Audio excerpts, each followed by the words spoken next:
Everybody. Okay, today, as you saw during his meeting with CEOs and labor leaders to discuss the importance of passing the CHIPS Act, the President is doing quite well and continues to be engaged in the important work in front of him. You might have heard a little hoarseness in his voice, which Dr. O'Connor mentioned is one of the few residual symptoms remaining, but I can tell you he was excited to discuss the issue and was also excited to take some questions from you guys today. As you know, Dr. O'Connor provided another update on President Biden's health, indicating that he is doing quite well, which you were able to see for yourself just now. And he continues to respond well to Paxlovid after his 4th day of treatment last night. As we have said, almost everyone is going to get COVID, and because of the hard work we have done since day one, turning around the disjointed COVID response we inherited, we have the tools to ensure that people can go about their daily life and work. The President is fully vaccinated, twice boosted, and is taking Paxlovid. His current health speaks to how Americans should avail themselves of boosters and treatments. I'm going to hand it over now to Dr. Jha, who has some updates. I don't want to get ahead of him on COVID and the administration's effort to aggressively combat monkeypox and protect communities from the virus. He's gonna have an opening. We're gonna keep him from 15-20 minutes to take your questions, and then I know there are other topics that you all want to touch on, and then we'll continue with the briefing. All right, go ahead, Dr. Jha. Thank you. All right, good afternoon, everybody. So I'm pleased to be with you again today. As Corinne mentioned, the President continues to do well. He was feeling good this weekend. He continues to improve. And before I open up to questions, and again, you all had a chance to see him, many of you had a chance to ask him questions, I want to give you an update on both COVID-19 and monkeypox. So let's talk a little bit about COVID. I want to start by emphasizing the importance of staying up to date on COVID-19 vaccinations as we face BA.5. Approximately 400 Americans are still dying every day, which, while much better than it was when the President took office, is still too many, still too high, particularly because we can now prevent most of these deaths. Our existing vaccines continue to provide robust protection against serious illness, hospitalizations, and deaths. And because protection wanes over time, it is crucial for people to get a booster to stay up to date. Most deaths are happening in people who are not up to date on their vaccines. Let me repeat that. Most deaths are happening in people who are not up to date with their vaccines. And it is critical that people get out and get vaccinated. As I have said this, and as I've said before, and I will say again, if you're over 50 or moderately or severely immunocompromised, but if you're over 50 and haven't gotten a vaccine this year in the year 2022, you should get one right away. I would not wait. Now, looking ahead, we know this virus is constantly evolving, and we can't be complacent. And we are in the much better situation that we are in today because we have been aggressive and forward-leaning in our approach, and we will continue doing that. And to that end, tomorrow, we will be hosting the White House Summit on the future of COVID-19 vaccines. There's a lot of work happening inside the U.S. government and in private industry on the true next generation of COVID-19 vaccines. And the summit will feature some of the cutting-edge work being done by U.S. government scientists, scientists in the private sector, companies, American companies who are working on these issues. This summit is an opportunity to bring people together to showcase the science that is already happening, to highlight the work of this administration and what it is doing to bring about these advances for the American people. Now, I want to take a few minutes to talk about monkeypox because this is, I know, also has been on people's minds. And we all saw over the weekend that the World Health Organization declared a public health emergency of international concern. So let me give you a quick update. The declaration by Dr. Tedros of the FIC, the Public Health Emergency of International Concern, was a call to action to the world community to stop the spread of this virus. The international community must work together to protect individuals that have been impacted by monkeypox and those most at risk of contracting the virus. WHO's declaration will allow the United States and other partners to better collaborate, to share data, and to get critical information out to high-risk communities. Here at home, since the earliest days of this outbreak in the U.S. in mid-May, the Biden administration has deployed a robust, comprehensive strategy to combat monkeypox. Our strategy has 4 key pillars, and I want to go through them. First is to dramatically scale up procurement, production, and distribution of vaccines. Second is to significantly expand access to testing. Third is to significantly expand access to treatments. And fourth is outreach to communities most affected by the virus. We have been working around the clock to ramp up our response and to make important progress in short order. To date, we have distributed more than 300,000 vaccines to jurisdictions around the country. We have procured more vaccines than any other country in the world, probably more than every other country in the world combined. FDA is working quickly to finalize the approval of nearly 800,000 additional doses, and we are getting ready to ship these doses to jurisdictions once FDA has finally approved them. We have 1.3 million doses of TPOXX, the treatment for smallpox that can also be used for monkeypox, in our stockpile. And we are working day and night to make access to that treatment easier for providers around the country. When the first case of monkeypox was confirmed in the United States, we had the capacity to do 6,000 tests per week, much higher than demand. But we knew that testing at the time wasn't as convenient for providers as it needed to be. So the CDC immediately started working with 5 of the biggest commercial labs to get monkeypox testing going online, so doctors can use their existing partnerships with commercial labs. Today, because of that work, there is capacity to do 80,000 tests per week. And we are continuing to do extensive outreach to providers to make testing easier. Finally, we've been working on the ground with communities, health partners, members of the LGBT community and others to ensure that we are getting out good information, that we are addressing concerns that they have, we are listening to their concerns. And finally, we want to make sure that all Americans understand that we are continuing to take this virus seriously. We're going to continue working on increasing access to testing, vaccines, and treatments, and making sure that Americans understand what risks and challenges this virus faces and what the administration is doing to respond to it. All right, let me finally finish up by saying you've heard a lot of talk this weekend from the Department of Health and Human Services about what it is planning to do. You heard Secretary Becerra today talk about the importance of this virus and the government's response. We are committed to being not only continue to be aggressive, but to continue to ramp up our response to this virus and protect communities in the United States that have been most affected by monkeypox. Let me stop and take questions. I think I have about 15 minutes or so. And KJP, I'll let you drive the question taking. Go ahead. Dr. Jha, the President just indicated that he hopes to potentially be able to return back to the West Wing later this week. Can you walk us through what the protocol would be for him to do that? I think day 0 was Thursday. We're at day 4. Is this a negative test tomorrow, or are there additional precautions that Dr. O'Connor may want to evaluate before doing that? Yeah, it's a great question. So the CDC guidance on this is very clear. 5 days of isolation. Today is, as you said, day 4.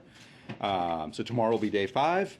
He will, once he has a negative test after day 5, he can end his isolation. CDC guidance suggests that he wear a mask when he's around others. The president's going to follow CDC guidance. Those of us who have been vaccinated but may have also had COVID-19, there's often the extra immunity that comes with that. But given what we now know, based on what Dr. O'Connor said over the weekend, that this appears to be the BA.5 variant, does that affect sort of what is typically sort of a 90-day window, as we understand it, where you have that enhanced immunity? Are there any signs early on that BA.5 he'll be less likely to have that kind of window? It's a really good question. What we know is that it is true that in the past, with previous variants, we used to say that if you got infected, you had about a 90-day warranty. And that wasn't a warranty, ironclad, but a high likelihood that you weren't going to get reinfected within 90 days. What we know, because BA.5 is so immune evasive, that we have seen lots of people get reinfected within 90 days. If you got infected with a BA.2 or a BA.1, getting reinfected with BA.5 within 90 days is very common. The duration of protection from BA.5, which you're asking about, we just don't have any data. We don't know. So we're going to track that very closely. Obviously, the president will continue. The good news here is the president's vaccinated, boosted. We will continue to kind of make sure that he is up to date on his vaccines as time goes on. But we don't have any data that I know of on duration of protection after a BA.5 infection. CDC guidance is also not to travel for 10 days. Does that mean the president won't travel until those 10 days are up? I don't know the details of the president's schedule. What I will say is that the president plans to follow the CDC guidelines as we have. And right now we're focused on making sure that obviously the president is isolated and he will not leave isolation. His test is negative. Plans to see him in person before his 5th day is up, to treat him in person? Do I personally? No, I've been speaking to the president on a regular basis, sometimes on phone, sometimes by FaceTime. Dr. O'Connor sees him. Obviously, we want to limit the number of contacts, right? And so to protect others. And so the footprint around the president has been small and really limited to the most essential people who need to see him. Thank you, Dr. Jha. What is the window that you'll be watching to see if there is potential for relapse, given the president has taken Paxlovid and we have seen that happening with other people? Yeah, it's a really good question. Rebound, again, I think I brought this up last week. The clinical data suggests that between 5 and 8% of people have rebound. And that happens sometimes as early as 3 or 4 days, sometimes it can be a little longer. Obviously the president is monitored on an ongoing basis. He's around people. He has a personal physician who sees him on a regular basis. So we will continue monitoring I was going to say the patient, which is true, but the president on an ongoing basis. And one question on monkeypox. Given the limited testing early on, how many more cases do you think there actually are right now in the United States than what we know about? Yeah, so I would say, first of all, in terms of testing, we had 6,000 tests available per week. It works out to about 800-900 tests a day. I don't think testing capacity has been a major limitation. One of the challenges has been that a lot of providers have found it difficult to actually order the tests. That's one of the reasons we brought in the national labs, because physicians are very comfortable using national labs. Obviously, we want to continue working on making sure testing is more and more widely available so that we're tracking every case and identifying every case. I don't have a number of how many cases, further cases are out there. But I do expect, by the way, that as all these national labs now come online, as they have over the last week, would not be surprised if we see an increase in cases as testing becomes more robust. That's a very normal part of any outbreak response, is that as testing ramps up, you tend to see an increase in cases because people can identify. Do you guess the number is significantly higher than what we know right now? It's very hard for me to make guesses on what the number is. And I think the goal is to make testing easy, widespread, available, so that people can order those tests. I'm just going to jump around. Just on the global response to monkeypox, as we know, viruses don't respect borders. What is the U.S. able, willing, prepared to do to address that, especially since this affects communities that are often stigmatized, left out of public health interventions? And then I have a follow-up Trump question for you, Corinne. I can take it once, Dr. Jha. Yeah, so we have had a very global, kind of very strong engagement in the global community on monkeypox for years. We have worked with multiple countries on the African continent where most of the disease has been endemic in the past. We continue to have strong partnerships with multiple countries around building up laboratory capacity, that same testing capacity we were talking about here in the United States.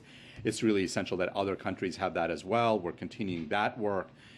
This outbreak obviously now is in many, many other countries as well, and so we're in constant conversations with our European colleagues, with colleagues in other parts of the world. I think this public health emergency declaration will also further galvanize global response. I'll make a couple more points. I mean, the U.S. really on monkeypox has been a global leader. We are the major funder of the company that makes the Jynneos vaccine. We, in fact, have had a very large role to make sure that that vaccine exists and has come into being. So U.S. global leadership on monkeypox, I think, is both longstanding, and we're going to continue doing all of those things to make sure this really is a global response. Deliverables that we might see? Well, so we're working with countries, and different countries have different needs, different countries have different technical needs. So we are right now engaged in a lot of both bilateral and multilateral conversations with nations to figure out what help do they need, what kinds of technical and other kinds of expertise can we provide. Yeah, thank you. And if I have a question for you later, there's one quick, and if you can humor me later with one, I would appreciate it. Yes, very quickly on staying up to date, it was reported that potentially that eligibility could be lower below age 50. Other countries are doing this, offering a 4th shot for adults. Can you give us an update as to whether you expect that to be the case, or your personal reading of the data? Is it necessary for adults who do not have moderate or severe immunocompromised situations under age 50 to get a shot? Many, of course, have gone now, what would it be, 9 or 10 months since their last shot? Yeah, great question, Josh. Let's kind of take a step back and understand what we do know about being up to date. For all Americans, it is very, very clear from the evidence, like just incontrovertibly clear, that if you got fully vaccinated, if you got your 2 shots but have not gotten your booster, you need to get that. Like, that is essential. It's probably the most important message people need to hear, is if you've not gotten that 3rd shot, it is essential, whether you're over 50 or you're under 50. Basically everybody above the age of 5 needs to have that booster. It just provides a level of protection that is absolutely essential. I think that's point number 1. On point number 2 is certainly for people over 50, and I know you guys are getting tired of me saying it, but it's true, and the president is like very good evidence for this. It is absolutely essential that if it's been more than 5 months since you got your last shot, you absolutely need to get that 2nd booster. On the people under 50 and the 2nd booster, FDA, CDC, I've been very clear since this conversation started. These are FDA, CDC decisions. They're constantly looking at the data to try to make a determination of whether the risks outweigh the benefits. That benefits outweigh the risks, and that evaluation is ongoing. I don't have any news report. I don't know when, if and or when the FDA is going to act on that. What I will say is that these are FDA, CDC decisions, and they're still looking at that data. Last week that it was sort of pumping the brakes on that after reporting a couple weeks earlier that it was ramping up. Can you give us a sense of the trajectory? Has anything changed? Yeah, I read that report too, and I am not aware of any change in trajectory. What I know is that the FDA scientists are looking at this and trying to make a determination of whether they want to make a change in policy or not. Thanks. In an effort to try to really firmly establish the history of what has happened here in the last week, are you in a position to explain what the testing regimen was for the president prior to his COVID diagnosis? What I will say, and what I know is, and again, Corinne, you may have more on this, is that there was a regular cadence. As you might imagine, the president travels. The president has different days where he's interacting with different numbers of people. So all of that goes into the regular cadence. The president got tested on a regular basis, but there was not a single cadence that was true every week. It varied based on a lot of other factors as well, based on what was happening with his travel schedule. One of the questions that's been asked, and we'll have to raise it again, is why the president's personal physician is not here. Are you familiar with a reason that the president decided not to send his physician here to answer our questions the way that his predecessors have decided to send their physicians here?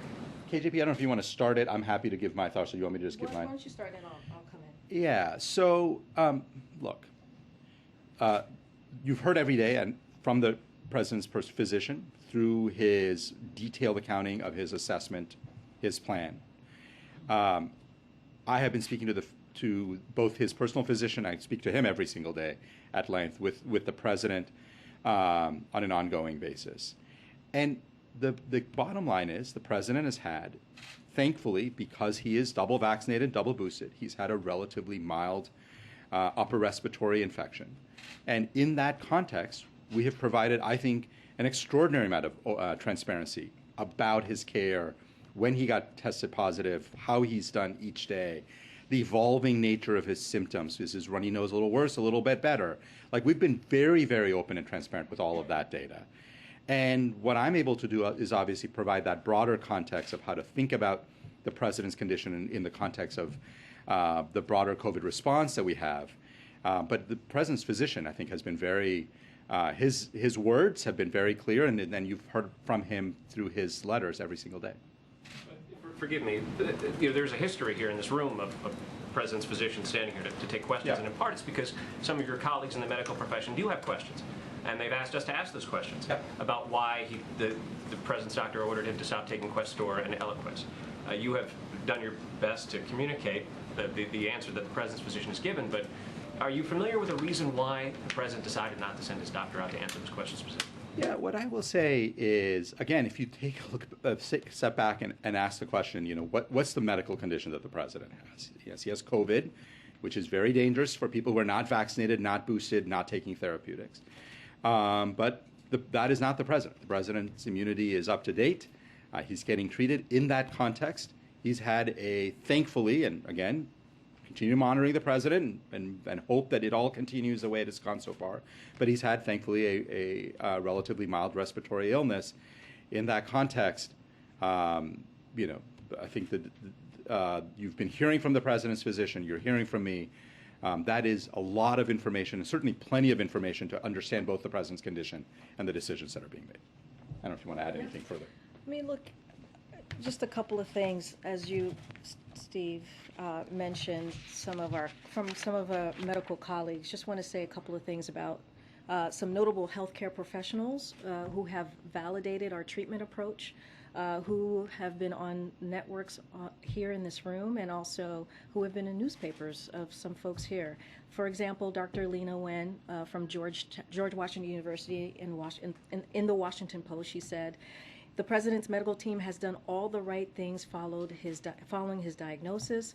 The fact that he contracted the coronavirus doesn't mean that the vaccines don't work, rather succeeded because they are keeping him out of the hospital. The United States has had so much success with vaccines and treatments that even when the president gets the virus, it's business as usual." Dr. Sanjay Gupta, CNN chief medical correspondent, the statistics are very much on his side because of his vaccines and the Paxlovid medication. It's a different time. When President Trump got COVID, there was no vaccine at that point.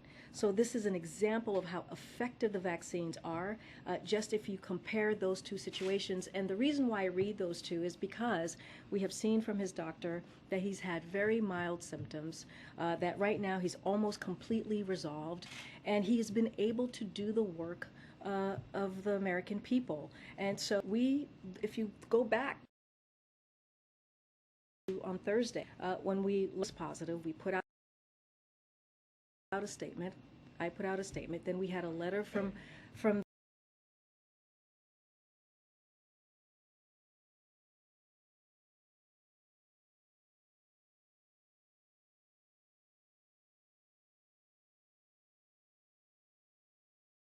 the doctor, and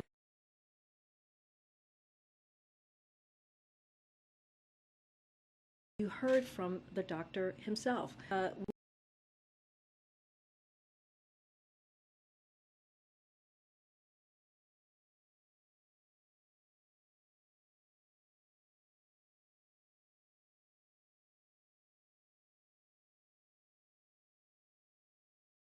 We are in a different place.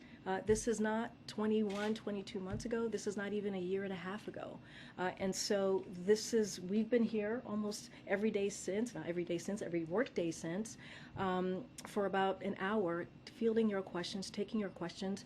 Your colleagues were able, one of your colleagues right there, was able to ask the president a question, and he answered directly. That event that he did lasted about an hour. So you've had eyes on him, you've asked questions, you've heard from us, and we're going to continue to give that information as well. There's one last thing, and that's it for me. Did you foresee a circumstance, Corinne, where the person who treats the commander-in-chief of the armed forces will never or will ever come to this podium? No, that's not what I'm saying. What I'm saying is that we're in a different place with COVID. Right? We are able to do the business, he's able to do the business of the American people, and not just him.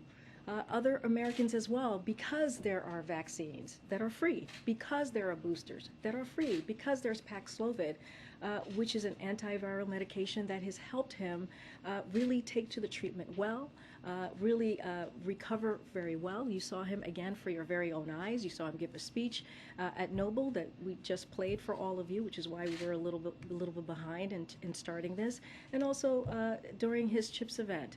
And so that's not what I'm saying. I'm saying that we are just in a different time with COVID. Thanks, Corinne. Just to go back to some of the Paxlovid rebound questions. Once the president does test negative at some point in the next coming days, how often then will he be tested to determine he stays negative and that there isn't the rebound? What would that testing cadence look like? It's a good question. So as you know, he may remain PCR positive for a long time. We don't use PCR testing in people who, everybody who recovers. So we don't use PCR testing. But in terms of the regular cadence of his antigen testing, that is not something that I don't know what the cadence will be, and that's something that's going to be decided between him and his physician. And you mentioned the 90-day warranty that, in previous rounds of COVID and variants people had, and that this one there's no data because we don't know it yet. But, the president, when he does then test negative, what would your recommendation be in terms of what his protocols would be when he goes back to events, when he goes back to engaging with people in the public? Do you have to go back to assuming that he could get it very soon after this? What would the level of caution have to be for the president given this particular variant and the transmission of it right now? Yeah, so there's a lot of hypotheticals, so let me just say what we know. I mean, the expectation is that while BA.5 is dominant, anybody who's had a BA.5 infection should have a relatively high degree of protection against further BA.5 infections. That's, I think, a reasonable assumption, but there's not a lot of data on that, so we're obviously going to continue collecting that data. This is a president who has been very clear that he wants to be out among the American people, spending time with people, meeting with people, interacting with people. Once he is cleared and is testing negative, I'm assuming that he will go back to some version of that, as you saw, even while he was infected and still is, I guess, but potentially contagious. He continued working, and I expect him to have a schedule that he goes back to, a cadence where he's again interacting with people. But the details will obviously vary based on kind of how things go in the days and weeks ahead. Yeah, thank you. Related question, should we expect a scaled back schedule from the president once he tests negative and is in person again, or is it back to normal very quickly? Like what should we look for in the coming days after he does test negative and returns in person? Yeah, I'll give you this is a president who continued working like 8-10 hours a day while he has been infected. He's just worked a lot. Again, let's see when he tests negative. My assumption is that he will continue doing well. Obviously, we're going to continue monitoring him and making sure that does happen. And based on all of that, I think we'll see but he's got a long agenda. He's got a lot of work he wants to be doing for the American people. And so I think there'll be, some negotiation around. And it'll be daily tests after Wednesday if he were to test positive again on Wednesday. I mean, is that going to be an everyday thing or even faster than that, more rapidly than that? Or I don't think there's much value of testing more than once a day. If he tests positive, we'll continue following CDC guidelines, which will get tested again with a regular cadence. But it won't necessarily be daily after that, or No, I think it's a bunch of hypotheticals. I want to make sure we'll make sure he's continuing to feel well. We'll see what the tests show, and then I think make a decision after that. A couple more, and then we'll let the doctor go. To follow up on Dr. O'Connor not being here, is this a situation where Dr. O'Connor does not want to come and talk about the president's health, or where the president doesn't want Dr. O'Connor talking about his health? I will tell you, I have spoken both to the president and to Dr. O'Connor on an ongoing basis, and neither of them has expressed a preference on either. Dr. O'Connor has not at any point said he doesn't want to come. The president has not at any point said he does not want Dr. O'Connor to come. So I would say neither of those is correct. Okay, and you said again today that the president is following the CDC guidelines very strictly. It seems like there are people in the residence taking his photo with no mask on. I was looking at the guidance for COVID positive people. I don't see any carve-outs for something like that. So is he really following the CDC guidelines? Yeah, so so a couple of things. What's really important is anybody who's interacted with the president, and it's been a much smaller footprint, has been socially distanced as much as possible. They've all been wearing N95s, and whenever possible, we've done this we've done this outside with windows open. But isn't the guidance for the person with COVID to be wearing an N95 when there are people around as well? So, look, Peter, I think if you think about, the president, he does generally wear a mask when he's around other people. He sometimes takes the mask off when he's getting a photo taken. Most of his interactions with others, he has been wearing a mask. And the bottom line is that everybody around him is fully vaccinated and boosted. And he has been, I think, following CDC guidelines very carefully. All right. April, and then the young woman in front of you. Dr. Jha, thank you, Kareem. I just want to find out the results of your contact tracing. Do you have any results from that yet? Yeah, I can give you an update as of midday today. I think there were 17 people, just want to get the number right, 17 people who were identified as potential close contacts. They've all, of course, been notified. They're all following CDC guidelines, and as of earlier today, none of those 17 people had tested positive. Thank you. I wanted to go back to monkeypox and ask what the government's response is to some of the backlash regarding the messaging and language that could perpetuate homophobia and transphobia like we saw during the HIV epidemic. Are there specific things you're concerned about? I mean, I think very clear at this point that the community most affected is the LGBTQ community. This is one of the reasons why I said we've been deeply engaged with them. Both to share information, also to learn more, make sure that everybody's communicating in a way that's both scientifically accurate and respectful. Obviously, it's really important that we do not use this moment to propagate homophobic or transphobic messaging, and I think it's really important that we stick to the science, stick to the evidence, and do it in a way that's respectful of people. Thank you. Just following up on monkeypox, when will you decide, whether it merits declaring a public health emergency, and what other factors would you need to look at? Yeah, it's a good question. This is a decision that will be made by Secretary Becerra, Department of Health and Human Services. With any outbreak, that evaluation almost sort of begins day one. People start looking at it and thinking about, when is that appropriate? I think Secretary Becerra will make that decision when he thinks that doing so will help with the response. Obviously, a PHE opens up certain capabilities for the Department of Health and Human Services. I know those are conversations that are ongoing and continue, and that'll be a decision made by Secretary Becerra. And on the monkeypox vaccine, is there consideration of invoking the DPA to produce more of it, and how much do you estimate the U.S. would need total? Yeah, that's a very good question. Again, what I will say is right now we have about 780,000 doses that we're planning on making allocations about in the next few days, pending FDA authorization, of course. We're looking at the company that makes it. We're looking at their ability to produce more. We're talking to them about contract manufacturing in the United States and being able to produce more vaccines here. So we're looking at a whole range of options. Obviously, if other tools that the federal government has at its disposal are helpful, we will not be shy about invoking those tools. But right now, we are looking at these sets of factors to see how much more vaccine can we get in the United States. All right. Thank you all for listening, and have a good day. And I'll let you back to KJP. Thank you. Okay, two things at the top. Peter, you're leaving us so soon. So sorry. Ah, I'll be back. So disappointed. Okay, I just have two things at the top, and then we'll get started. Okay, so we are closely monitoring the wildfires raging through western United States, as well as the extreme heat conditions impacting millions of Americans. The president has also been receiving regular updates. Our hearts go out to the people who have been impacted by these extreme weather conditions, including those who may have lost their homes or businesses to what has become California's biggest fire so far this summer.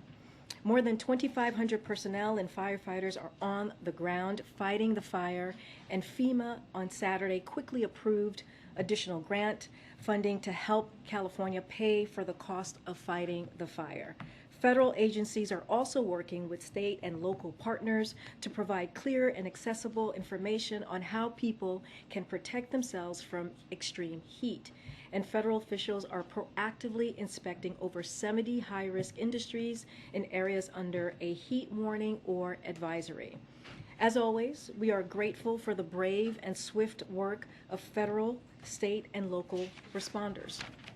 It is clear that the impacts of extreme weather are intensifying across the country, which is why President Biden will continue to take bold action to tackle the climate crisis and protect Americans from threats like extreme heat.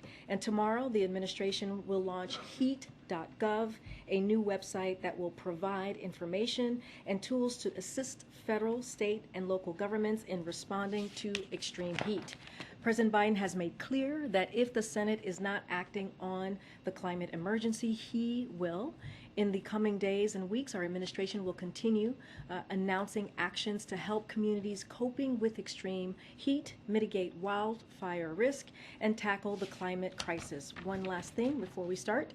President Biden is committed to doing everything he can to lower costs for the American people. We have now seen more than 5 straight weeks of gas prices dropping, and the current drop in gas prices remains one of the fastest declines in over a decade. Gas prices have declined by an average of 66 cents per gallon over the past 41 days. At current prices, the average driver will spend $30 per month less than they would if gas prices stayed at their peak, or $70 per month for a family with 2 cars. And according to an industry analyst, the most common price at gas stations across the country is now $3.99 per gallon, with around 40,000 gas stations across more than 36 states now offering gas at $39.99 per gallon or less. There are now also 9 states with average gasoline prices under $4. For Americans looking for a little additional breathing room, as you hear the president say often, these savings truly matter. All right, Will, you want to kick us off? Sure, thanks.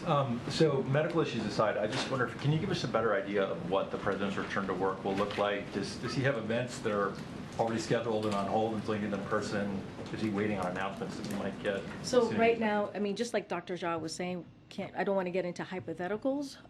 Right now, you know, the president is still working. He's working 8+ hours. That is something that he told me personally when we talked last week. You saw him today doing speaking at the Noble event, and also holding an event with CEOs, labor leaders, and his own economic team for about an hour. So he is constantly working, constantly making decisions on behalf of the American people. I don't have a schedule to lay out for you at this time. You can't tell us if he's got things he wants to do but he can't do because he can't do them personally? I don't want to get ahead of the president at this time. Okay, I have one more on another topic. On Speaker Pelosi and her possible trip to Taiwan, I wonder if the president or anyone at the White House has expressed concerns about that possible trip, and also if the White House has any comment about Republicans who have basically said that they support such a trip because it would be an example of the U.S. standing up to China. So I'll say 2 things. We haven't seen that the speaker has announced any travel, so I don't want to get ahead of her own announcement or her own schedule. I'll say this: the administration routinely provides members of Congress with information and context for potential travel, including geopolitical and security considerations. Members of Congress will make their own decisions. I'm not going to get ahead of an announcement or a schedule or her own schedule. Okay. The president said today that we're not going to be in a recession. Why is he so confident of that? So if you look at the economic indicators, as the president was laying out, if you look at the labor market, right now we are seeing historic unemployment. If you look at low unemployment at 3.6, if you look at the average amount of jobs that have been created, it's about 400 per month. Those indicators do not show that we are in a recession or even a pre-recession. There is the NBER, the National Bureau of Economic Research, that actually I've talked about before, and they look at a broad range of data in deciding whether or not there is a recession. And most of the data that they look at right now continues to be strong. Those pieces that I just mentioned. If you look at consumers and how they're spending, if you look at what businesses and their households are investing, you can continue to see resilience, and it's consistent with a recession. And even if you look at the state unemployment numbers that we saw last week in 21 states, we saw that unemployment numbers was at 3% or below. And so all of those indicators show us that we're not in a recession or in a pre-recession at this time. But how confident is that assessment, I guess? Is the president leaving it open for the possibility, or is he adamant that there's not going to be a Well, recession? I mean, it's not our definition, right? We're talking about a definition from NBER, which has been around since 1920, which has said back. I give you some quotes here. In 2007, the San Francisco Federal Reserve said, journalists often describe a recession as 2 consecutive quarters of declines in quarterly real inflation-adjusted gross domestic product, GDP. The definition used by economists differs. And so, again, NBER, they decide what the definition is. And so when you look at the economic indicators, you do not see the job growth, the strong labor market that we're seeing currently in a recession. And then, are there any plans to discuss with the president's doctor coming out to brief the press, if not on COVID, on his general health conditions, or in other words, under what circumstances would he come out and talk to the press? Well, we put out back in November a comprehensive examination that was done by a panel of doctors, and we put that out. And there was no doctor that came out to the podium and give and take questions, right? We put that out, and we took questions in the briefing room. And so, look, again, we're in a different stage than we have been currently with COVID. We are not where we were a year and a half, and a lot of that is because of the comprehensive, COVID response that the president has had.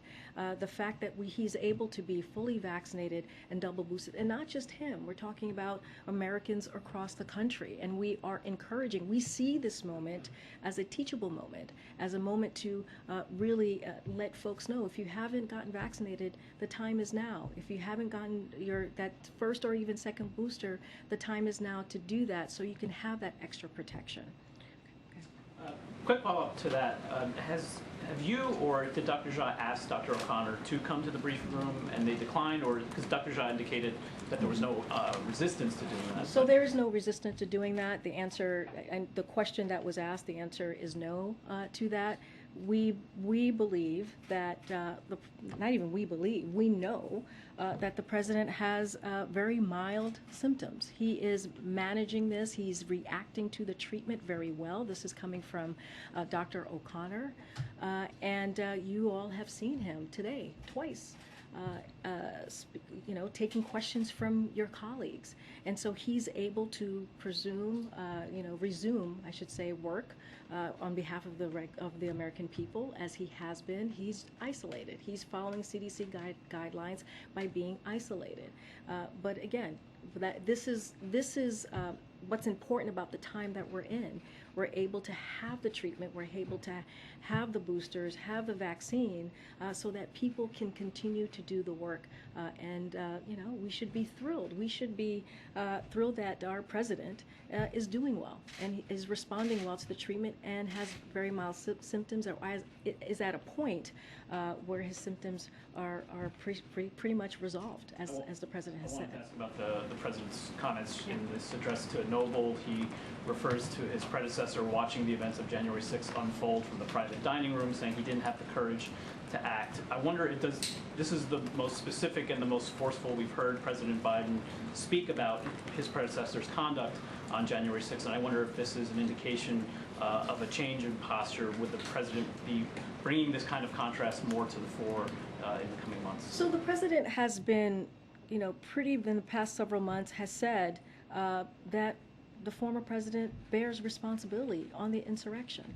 And I think what you saw today was the president making that comparison. First of all, thanking the law enforcement for what they do, officers for what they do. Remember, he was speaking in front of black law enforcement who are in Orlando, and he wanted to take the time to thank them. Because if you think about it, we ask our law enforcement to go out there and protect our streets. On January 6th, in 2020, we asked law enforcement, or they had to protect our democracy. And so, the former president had a choice to make. The choice was, do you stand on the side of our law enforcement, or do you stand on the side of the mob? And we know his actions speak for himself. where the former president stood. I do want to pull out a little bit of what he said, because this is incredibly powerful what the president said. So the Capitol Police, the DC Metro Police, and the law enforcement were attacked and assaulted. They were speared, they were sprayed, they were stomped on, they were brutalized, and lives were lost. And after 3 hours, the defeated former president of the United States watched it happen. As he sat in the comfort of his private dining room next to the Oval Office, brave law enforcement were subjected to medieval hell for 3 hours. And so that's what the president wanted to make sure that he put out there, dripping in blood, surrounded by carnage, face to face with crazed mob that believed the lies of the defeated president. So the former president bears responsibility for that. And also in the speech, I want to add is that you heard the president also make a contrast with the 2 senators in Florida. You know, we talk about, you hear politicians talk about how they're on the side of law enforcement officers. But then you have these 2 senators in Florida who do the complete opposite of that. And a lot of that, if you look at the American Rescue Plan, which no Republican voted for, it had $350 billion to go to states to really help states with public safety. And so that's the contrast the president wanted to make, and he wanted to make sure he did that in front of the law enforcement officers who were there. Some of the details he's drawing upon there echo what we have heard in the January 6th committee's hearings. Has the president also had any sort of briefings from Justice Department officials about the state of any investigations they might be undertaking? So, as we've said many times here, as the president has said, the Department of Justice is an independent agency, especially as it comes to legal decisions and issues. So he leaves that on the Department of Justice. That's not something that we're going to comment. Again, they are independent when it comes to legal matters, and we leave that to them. President Trump. Go ahead. I promised that I would get back to you. So as you know, the former president is giving a speech tomorrow here in D.C., his first public speech in D.C. since he left office. I'm just wondering if the White House is tracking that, listening to some of his policy recommendations, especially since, as you know, a lot of Americans might side with the former president and feel, kinship with him or agree with those policy recommendations. Are you guys keeping an eye on it? So it's not something that I'm tracking or we're tracking here. I don't know what he's coming to talk about. I guess we'll see when he gets here tomorrow. Yes, I wanted to ask about the as yet unannounced Pelosi visit to Taiwan. I know the president had said that the, quote, military thinks it's not a good idea right now. Can you say exactly what is the fear, what is the concern? What would China potentially do if she did travel there? So again, I don't have more to say beyond even what the president said last week. I laid out that the administration routinely provides a member of Congress with information and context of potential travel, including geopolitical and security considerations. But again, this is a decision for members of Congress to make. From what I understand and what I'm sure you all have seen, there's not been an announcement yet. So I'm not going to get ahead of her own schedule. Karine, 2 questions. One, just following up on what you said about the National Bureau of Economic Research. They also did not declare it a recession in 2008 until December. That's 12 months after the recession had already been in place in the U.S. economy. But based on what the president said earlier, have his economic advisors told him they also don't think a recession is likely? And what is exactly the White House's definition of a recession? Again, I'm not going to define it from here. I'm just going to leave it to the NBER, as we have stated, of how they define recession. Okay, so you won't declare it one until they have declared it one. I'm just saying that we're just not going to define it. We use the indicators that the NBER, the National Bureau of Economic Research, have used. We've mentioned that a few times. But going to your question about how sometimes it's late, look, I think what the point that we're trying to make here is that we have a strong labor market, which you don't normally see in a recession. That is very uncommon to see that. When you see an average of 400,000 jobs created per month, when you see an unemployment at 3.6, which is historical, that does not that does not define a recession. And so that's what we point you to. That's what we're looking at, is how the economy is currently in this moment. And the reason why is because of the work that this president has done, because of the American Rescue Plan and turning back on an economy that was in crisis when he walked in, when 20 million people were collecting unemployment benefit insurance. And now we have historic job creation. And so that is important. And let's not forget about the bipartisan infrastructure law that as well that has helped create jobs. Okay, I just want to be clear though. So we're not going to hear the White House say if there is a recession that there is one until the National Bureau of Economic Research has declared it one? What I'm saying is that the definition, that the technical definition, and Secretary Yellen said this yesterday on Meet the Press, is the National Bureau of Economic Research that looks at a broad range of data in deciding whether or not there is a recession, and most of that data they look at right now continues to be strong. So that's who we look at. I'm not going to get into a hypothetical right now. We don't do that, but we're using that as clearly an indicator, and why, and they lay out how they get to that definition. Okay, and my last one quickly on Taiwan. Does the House Speaker have the President's blessing to go to Taiwan? I'm not. That's another hypothetical, right? I'm not going to get ahead of Speaker Pelosi. This, again, I've laid out how we have, from time to time, given advice on the geopolitical situation, on the national security issues for potential any trip that a member of Congress takes. I don't want to get ahead of her. From what I understand, there has not been a trip announced at this time. Just a quick one on COVID funding. Does the White House want to see Democrats put COVID funding into a reconciliation package? Look, the negotiations right now are happening in Congress. They are been leading that process. What I can tell you is that when you look at the historic nature of reconciliation, when you look at the price, the drug price component, how big pharma for the past decades have not really allowed Medicare to negotiate lowering costs, and the fight that many congressional members have fought for decades, the fight that this president has had in making sure that we're able to do that.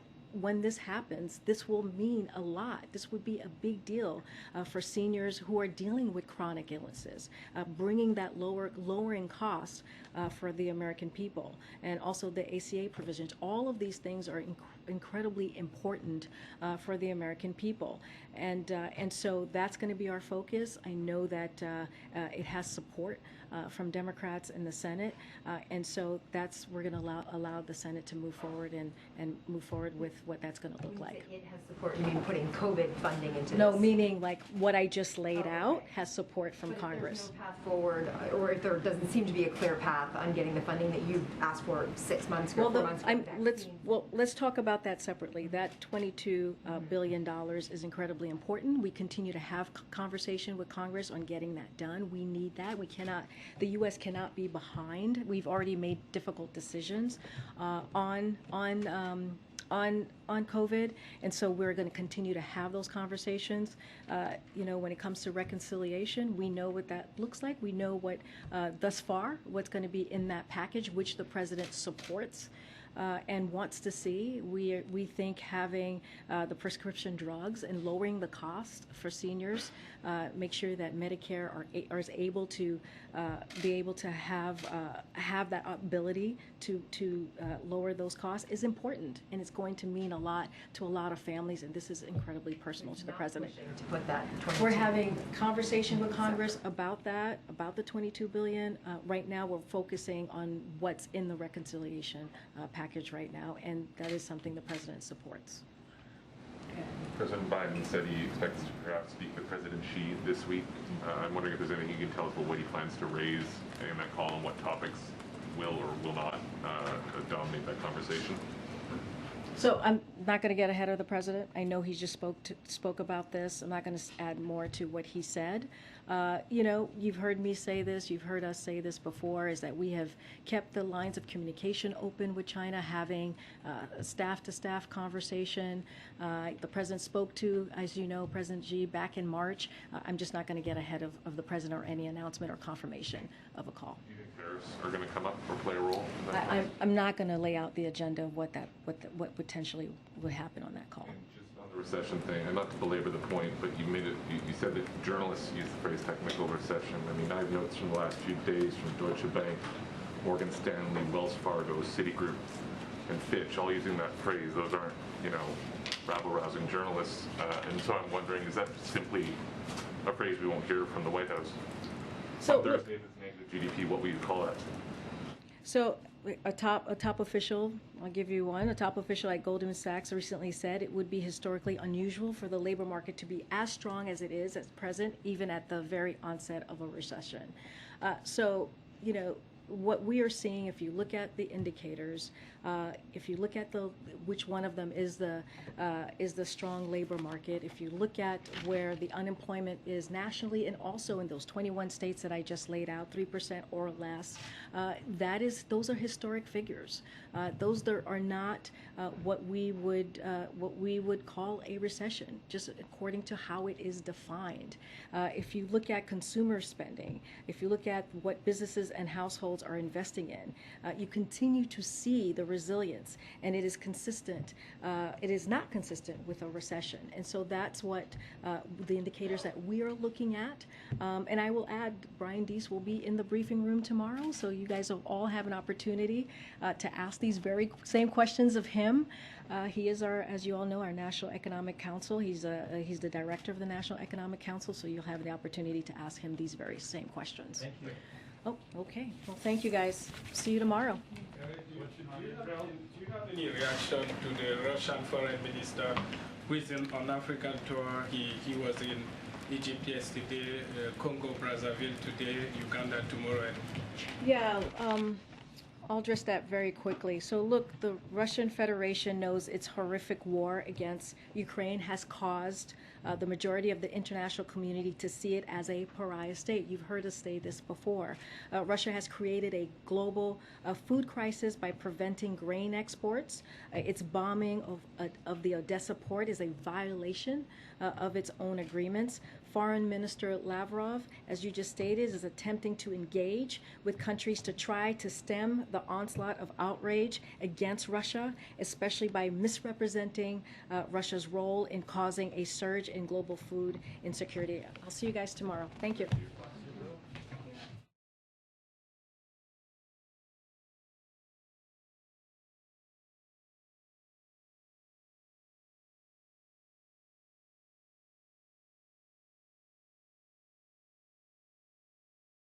And so that is a fact. We have seen about 60% increase in the past several months, and because of the amassing and his invasion of Ukraine. And so the president, his goal right now, and what he is frustrated about, is what the American people have to go through, and what they are trying to deal with as they are around their kitchen table. So that is his focus right now.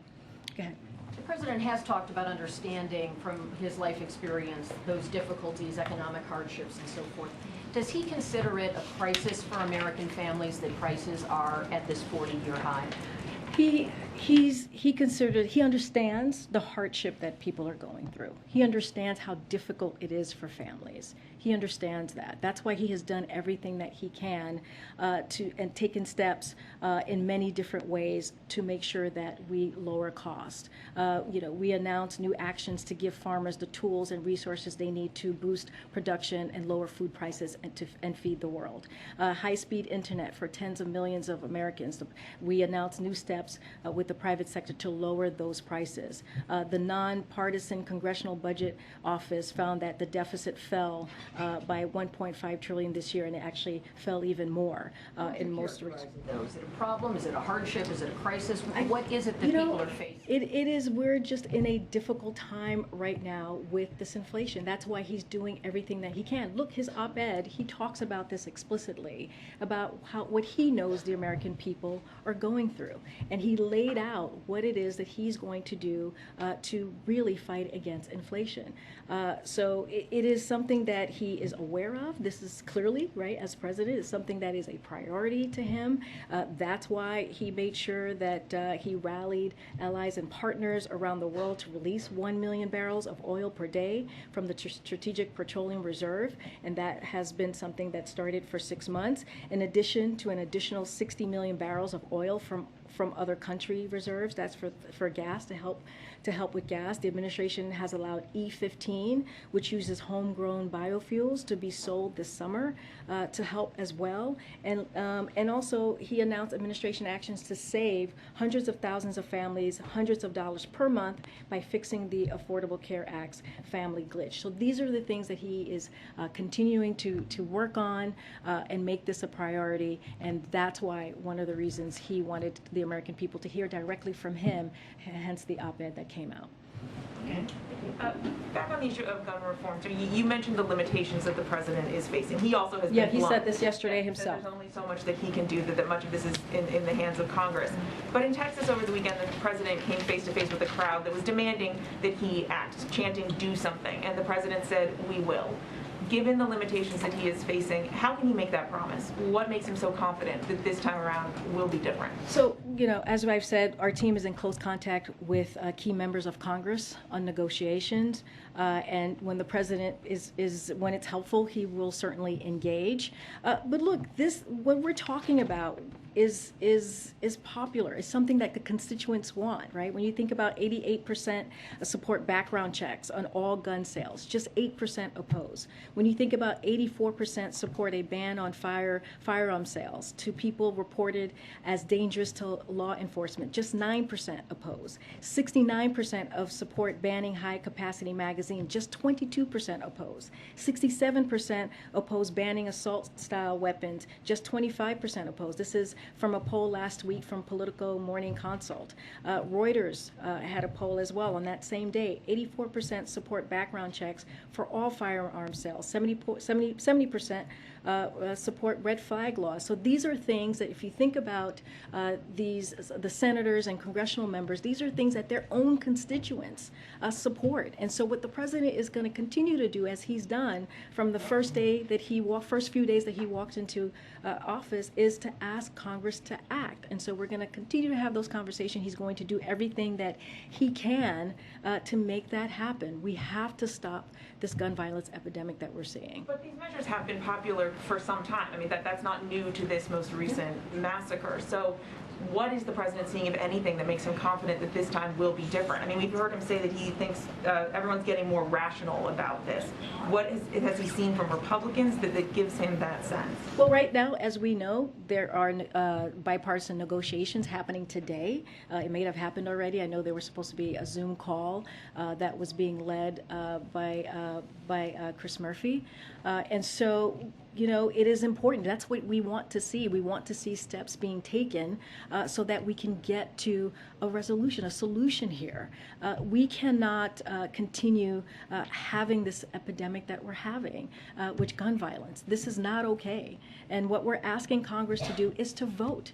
Vote again. I just said this. Vote to protect our communities. Vote to protect our children. Vote to protect our teachers. Vote to be able so that people can safely go into a grocery store and not worry about being killed. And so the president's going to continue to speak to this.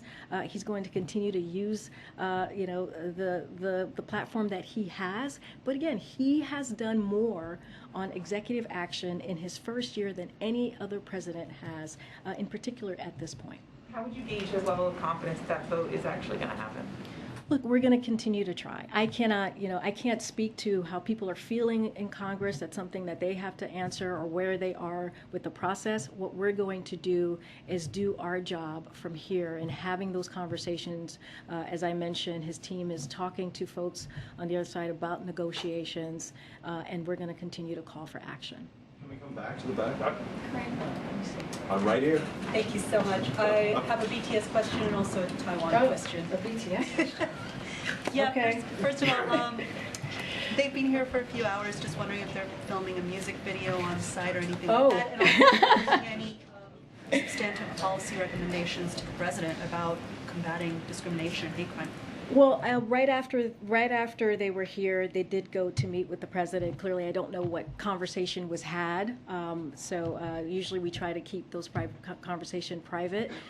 You heard from them directly about how important it was for them to use their platform to be here to talk about issues that matter to them, in particular the anti-Asian hate that we have seen across this country these past few years. And so this was an important moment for them. I spoke to them before they came out.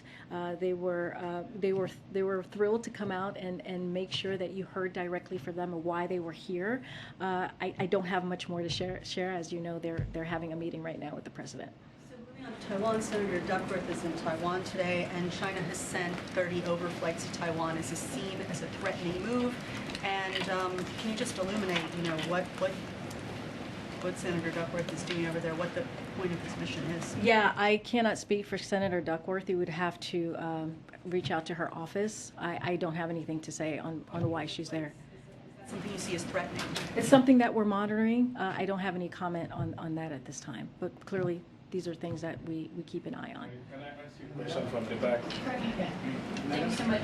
The president said yesterday that he believes Senator McConnell is a rational Republican. Senator McConnell said today that the group of lawmakers that are talking about guns in the wake of Uvalde are talking about the problem, which is, quote, mental illness and school safety. Does the president agree that that's the problem here? So, look, when the president said that, he believes that there are some rational Republicans in the Senate who can come together and work on a bipartisan bill. Mitch McConnell is one of those folks. He does not believe, and we've talked about this, he's talked about this, we are the only country that is dealing with gun violence at the rate that we're dealing. And other countries have mental health issues. So what's the problem here? And so the problem is with guns and not having legislation to really deal with an issue that is a pandemic here in this country. And so that is not his focus, obviously. And when it comes to schools, and I don't know what he said specifically about schools. I know there's been conversation about hardening schools. That is not something that he believes in. He believes that we should be able to give teachers the resources to be able to do the job that they're meant to do at schools. And this is something that he's been focusing on since he was a vice president. So those are two things that he does not agree on. But look, he thinks there's a way to potentially come for senators to come together and Congress to come together. They need to act, and that's what he's going to continue to call for. Even though he disagrees with the top Republican in the Senate on what the problem is here. I mean, look, I think that what the president is going to continue to do is call for Congress to take action, is to call for Congress to move forward and deal with this epidemic that we're seeing across this country. And so he's going to leave it up to Congress to do that. He's going to step in when needed. But again, our office here is in regular contact on negotiations. And you just said that the president will get engaged with Congress on these talks when he believes it's helpful. Does he believe it's helpful right now for him to be involved directly in these negotiations? When the or not? time comes, he will get involved. He spoke to this yesterday. What we're going to continue to do is call on Congress to act. And again, our offices here, our different departments here are in constant communications and with the negotiation process that's happening. Can you confirm that the President Chief of Staff won't claim his position after the midterms? Can you confirm that? No. Can I ask you a second question? Go ahead. Go ahead. Green, a follow-up on the long-range rockets question. Does the United States not want Ukraine to launch attacks into Russian territory, despite the fact that Russia is obviously launching attacks on it? I mean, the president spoke to this yesterday. I don't have anything more to add. First of all, we don't have, it's under consideration. I don't have anything more to say to that. But again, you know, we won't be sending long-range rockets for use beyond the battlefield in Ukraine. So the president answered that yesterday. Switching gears to gun control and to the meeting with the New Zealand Prime Minister today, the president mentioned what New Zealand has done on this issue. What does he think, or what does the White House think the United States can learn from New Zealand on guns? Look, I think they had a very good meeting. They clearly spoke about gun reform. In the meeting, he actually wanted to talk more about what the New Zealand Prime Minister has done on gun reform in her country, and so he wanted to hear more about that. I don't have anything more to read out, but it is something that an agenda item that came up in their meetings, and you know, he's always open to listen. But then again, you know, we have to just remember that we need to act. Congress needs to act. It is the time to act now. And that's what the president's going to continue to call for. You know, it is something that he has worked on since he was a senator, as a vice president, and now as president. He has taken action as a president to make sure he can do everything that he can to address gun violence, and now he's calling on Congress to deal with, you know, the banning of assault weapons, and also background checks, expanding background checks. Those are things that they can do. It's popular. I just laid out the polling and what the polling showed. This is what their constituents want them to do, is to act, and so that's what we're going to keep calling on them to do. Okay. Thanks, Corinne. Following up on Keelan's question about the president's involvement, you said he would engage when he thinks it would be helpful. Does he think it would be unhelpful right now for him to engage in those negotiations? No. What we're trying to say is that there are conversations happening right now. Right? There's a Zoom call, a bipartisan conversation happening right now. So we're going to let that process go. But at the same time, we're going to continue to call for action. You know, he directed his team to look at additional ways for executive action, so that doesn't stop from us on our end. But he can't do it alone, and that's what we keep trying to say here.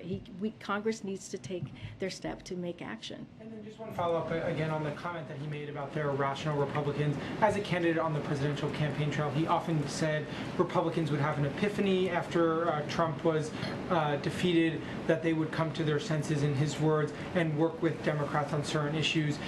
Many Democrats that you talk to say that that is an outdated view of the modern Senate, that the partisanship has increased significantly. Does he still believe that there are 10 Republican senators willing to vote on some measure of gun reform? There's criticism that that is the view that Mitch McConnell and others are rational Republicans, given Mitch McConnell's long and well-documented history of blocking any sort of vote on gun control throughout his leadership of the Republican Party. What we're saying is that's what their constituents want them to do. That is what, regardless if you're a Republican or independent or Democrat, you have a bipartisan opinion out there from constituencies, from American families, from the American public that wants Congress to act.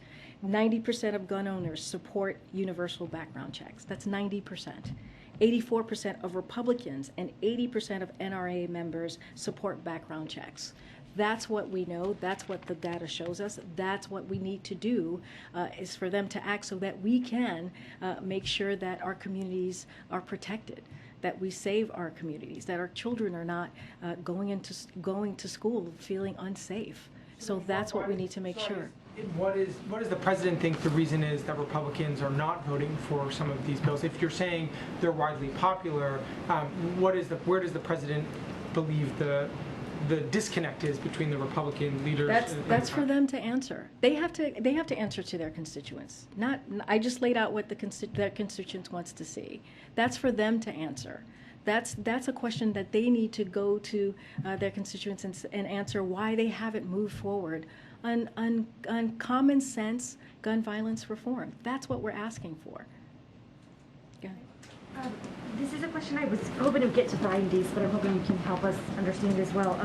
Earlier today, Larry Summers told the Washington Post essentially that a soft landing seems, in his view, particularly unlikely. And we heard Brian suggest, I think, a rather rosy picture of being able to move out of this inflationary period. I guess I want to understand from you all, what makes you so confident that a soft landing is possible, and should we be anticipating as a public that there will be a rocky economic period coming forward? I mean, I guess I just want to understand what makes you all think. Look, and this is what Brian Deese set up here, and I think he would say the same thing to this question, is that we are doing everything that we can to deal with what the American public is currently have in front of them, right? With these high gas prices and inflation, and we are taking every step that we can, taking this very seriously to make sure that we bring down inflation and we deal with inflation in a way that the American public feels this. And we feel that if we are able to do that, continue with the 4 steps that the president talked about in his op-ed today, that we will get to a place where the prices can come down and we can deal with inflation in a real way. And so I guess, the outlook, though, is that a recession, when you look at inflation historically at this level, a recession is naturally followed, you would say, within 2 years. And so why would this time be any different? Well, as we have said, we're dealing with a transition, right? We're dealing with an economy that has really bounced back. More than 8.5 million jobs have been created. We've seen unemployment go down, and now we're in a transition period where we're going to be in a place where it's more stable and more steady. And so that is our focus. That's where we are currently, and that's where we're going to be moving forward to. Final question. I'll take one question. Yeah, thank you. The gunman suspects in both Buffalo and Texas were 18 years old. Would the president's support or be open to raising the minimum age for purchasing a gun to 21 years old? This is something that Congressman Kinzinger, a Republican, said would be a no-brainer on Sunday. And so it seems like something that would have maybe out of the gate some bipartisan support. Does the president support that? Well, I'll let the president's word speak for himself. He said last week that an 18-year-old should not be able to be purchasing a gun, an assault weapon that we saw this 18-year-old do in Texas, and so I'll just let his word stand for itself. And so he would sign such a bill into law if it were to pass. I'll just let his words stand for itself. I'll take one more. On the rocket systems, can you talk at all about how did the U.S. balance the need to help Ukraine without putting the country at risk of a direct conflict with Russia? I mean, again, we don't have anything to announce at this time. What the president said stands as of today. I don't have anything more. It's under consideration. I just don't have more to share on that. Guns, Karine, on Saturday, gun control advocates are marching in D.C. and cities around the country. Will the president take part in these gun control events in any way? Wait, can you say that again? I missed the first part. March is doing an event in D.C. and around the country on Saturday. There'll be this coming marches. Saturday? Yes. Yeah. Or it's Saturday, and is it Saturday the 11th? I'm sorry, I don't know my dates. June 11th. He's doing it on June 11th. Will the president take part in this in any way? I don't have anything to preview for you about his schedule this weekend. Okay. Thanks, Thank you. Thank you.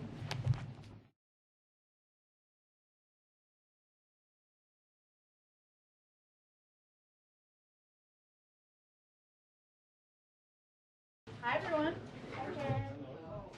Okay, we have a return guest, Jake Sullivan, our National Security Advisor, who will give some brief remarks, take some questions, and then we will do a briefing from there. That'll turn over to Jake. Hi, everyone. I hope you guys are doing well. With apologies to Jen and to you, my remarks are not going to be so brief because I have a number of points I want to get through before opening it to questions. First, you heard the President today condemn in powerful terms the atrocities committed by Russian forces retreating from Bucha and other towns in Ukraine. The images that we see are tragic, they're shocking, but unfortunately, they're not surprising. We released information even before Russia's invasion, showing that Russia would engage in acts of brutality against civilians, including targeted killings of dissidents and others they deemed a threat to their occupation. And as the horrific images that have emerged from Bucha have shown, that's exactly what they have done. We had already concluded that Russia committed war crimes in Ukraine, and the information from Bucha appears to show further evidence of war crimes. And as the President said, we will work with the world to ensure there is full accountability for these crimes. We are also working intensively with our European allies on further sanctions to raise the pressure and raise the cost on Putin and on Russia. Today, I'd like to take a step back and talk about where we are and where we think we are going. Russia launched its invasion of Ukraine more than a month ago. When Russia started this war, its initial aims were to seize the capital of Kyiv, replace the Zelensky government, and take control of much, if not all, of Ukraine. Russia believed that it could accomplish these objectives swiftly and efficiently. But Russia did not account for the strength of the Ukrainian military and the Ukrainian people, or the amount or effectiveness of military assistance provided by the United States and its allies and partners. The Ukrainian people, backed resolutely by the United States and other nations, have held firm. Kyiv and other cities still stand. The Ukrainian military has performed exceptionally well, and many Ukrainian civilians have joined local militias in addition to using nonviolent means to resist. Vladimir Putin also believed that the West would not hold together in support of Ukraine. Russia was surprised that President Biden and the United States were so effective in rallying the world to prepare for and respond to the invasion. And after President Biden reinforced and reinvigorated Western unity at a series of summits in Brussels just 11 days ago, the Russians have now realized that the West will not break. At this juncture, we believe that Russia is revising its war aims. Russia is repositioning its forces to concentrate its offensive operations in eastern and parts of southern Ukraine, rather than target most of the territory. All indications are that Russia will seek to surround and overwhelm Ukrainian forces in eastern Ukraine. We anticipate that Russian commanders are now executing their redeployment from northern Ukraine to the region around the Donbass in eastern Ukraine. Russian forces are already well on their way of retreating from Kyiv to Belarus, as Russia likely prepares to deploy dozens of additional battalion tactical groups, constituting tens of thousands of soldiers, to the front line in Ukraine's east. We assess Russia will focus on defeating Ukrainian forces in the broader Luhansk and Donetsk provinces, which encompasses significantly more territory than Russian proxies already controlled before the new invasion began in late February. Russia could then use any tactical successes it achieves to propagate a narrative of progress and mask or try to discount or downplay prior military failures. In order to protect any territory it seizes in the east, we expect that Russia could potentially extend its force projection and presence even deeper into Ukraine beyond Luhansk and Donetsk provinces. At least, that is their intention and their plan. In the south, we also expect that Russian military forces will do what they can to try to hold the city of Kherson, to enable their control of the water flow to Crimea, and try to block Mykolaiv so that Ukrainian forces cannot proceed to retake Kherson. In the north, Russia will likely keep pressure on Kharkiv.